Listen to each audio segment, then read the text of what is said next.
নমস্কার, পার্থজিৎ। আপনারা দেখছেন আওয়াজ বেঙ্গল 24 and also আওয়াজ ইন 24 নিউজ। আজ আমি আছি বারাসাত বিধানসভা কেন্দ্রের গুরুত্বপূর্ণ কেন্দ্র নর্থ চব্বিশ পরগনা জেলার, এবং শঙ্কর চ্যাটার্জি মহাশয়ের সঙ্গে উনি বিজেপির ক্যান্ডিডেট, এবং মনে করা হচ্ছে এবার যে এতদিনের যে মিথ সেটা ভেঙে যাবে এবং বিজেপি এখান থেকে জিতছেন, সাধারণ মানুষ অন্তত এটা বিশ্বাস করছে। তো আজকে আমি পেয়েছি শঙ্কর চ্যাটার্জি মহাশয়কে। মুখোমুখি যে প্রোগ্রাম আমাদের, তার মধ্যে আপনাকে স্বাগত দাদা। আপনি আশা করছেন কত মার্জিন, কত থাকবে, বাড়বে কত, মানে জিতবেন যে মার্জিন কত হবে? আমি যেভাবে ডক্টর যাচ্ছি তাতে দেখতে পাচ্ছি, যে উচ্ছ্বাস দেখতে পাচ্ছি, তাতে এবার মনে হচ্ছে একটির উপরে চলে যাবে মানদারের মাঝে।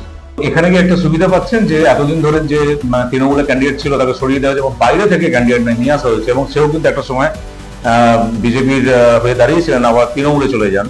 তো সেটার কি একটা অ্যাডভান্টেজ যে অনেক ভোটার আপনাদের ভোট দেবেন, মানে টিএমসির অনেক ভোট দেবেন আপনাদের? বহিরাগত প্রার্থীর অ্যাডভান্টেজে আছে, কেননা বারাসাতবাসী ডিমান্ড ছিল যে কুইবত্র ক্যান্ডিডেট হোক, সেটা হয়নি। তৃণমূল দল বারাসাত সেন্টিমেন্টকে অবহেলা করেছে, অসম্মান করেছে। তারা চেয়েছিল এবং দলও চেয়েছিল যে অভিভূত ক্যান্ডিডেট হোক, কিন্তু সেটা দেওয়া হয়নি। তার জন্য বারাসাতবাসী এক প্রকার টিএমসি প্রার্থীকে প্রত্যাখ্যান করছে এবং সবাই চাইছে অভিভূতকে, যে যাকে ডাকলেই পাওয়া যাবে। এবং আমি কথা দিয়েছি 24 ঘন্টা ওনার সঙ্গে থাকবো, যখন যে ডাকবে তখনই আমি চলে যাবো তাদের পাশে, বিপদে আপদে। সেই জন্য আজকে বারাসাতবাসী বললো যে আমার মতন প্রার্থীকে পেয়েছে, যে ভবিষ্যৎ যাকে ডাকলেই পাওয়া যাবে। তো আপনি ক্ষমতায় আসছেন নিশ্চিত তো, এবং সেক্ষেত্রে ভাজপা ক্ষমতায় আসার পর বারাসাতে যে পজিটিভ পরিবর্তন কোন দিকে হতে পারে সেটা আপনারা তো ভেবেছেন? বারাসাতে বিস্তর সমস্যা আছে, অনেকগুলো মৌলিক সমস্যা আছে। এবং জাম্পিং গ্রাউন্ড নেই বারাসাতে, পৌরসভার মধ্যে ঢালও নেই, রাস্তা নেই, ফুটপাথ নেই, ড্রেনের ব্যবস্থা নেই, এবং শুধু আছে প্রমোটিং। যত্রতত্র 5 ফুটে বলতে প্রমোটিং উঠে গেছে। তার জন্যে একবার অতিষ্ঠ বারাসাতবাসী। এই যে সমস্যাগুলো সমাধান না করে তারা গোলাবাজি, সিন্ডিকেট, প্রমোটিং রাজ চালাচ্ছে, তারই বিরুদ্ধে আমার আন্দোলন। তার বিরুদ্ধে বারাসাতবাসী গর্জে উঠেছে যে আমরা এই সিন্ডিকেটে আছি, এই তোলাবাজ, এই দলের শাসন আমরা চাই না।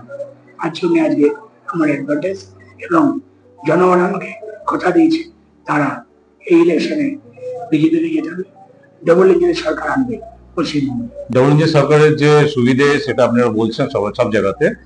এখানে কি এরপরে কি মহিলা সুরক্ষা থেকে শুরু করে যে পরিযায়ী শ্রমিক বা বাইরে চলে যেতে বাধ্য হচ্ছে, এবার শিল্পের বিকাশ, মূলত যে ওয়েস্ট বেঙ্গল এক সময় 1 নম্বর ছিল, তো সেই মোটামুটি সামনের সারিতে আনার জন্য তো চেষ্টা করবেন আমার? দেখুন, আমি শুরুতেই বলেছিলাম পশ্চিমবঙ্গ যে বৃদ্ধা আবাস, পশ্চিমবঙ্গের কোনো ছেলে মেয়ে ঘরে নেই।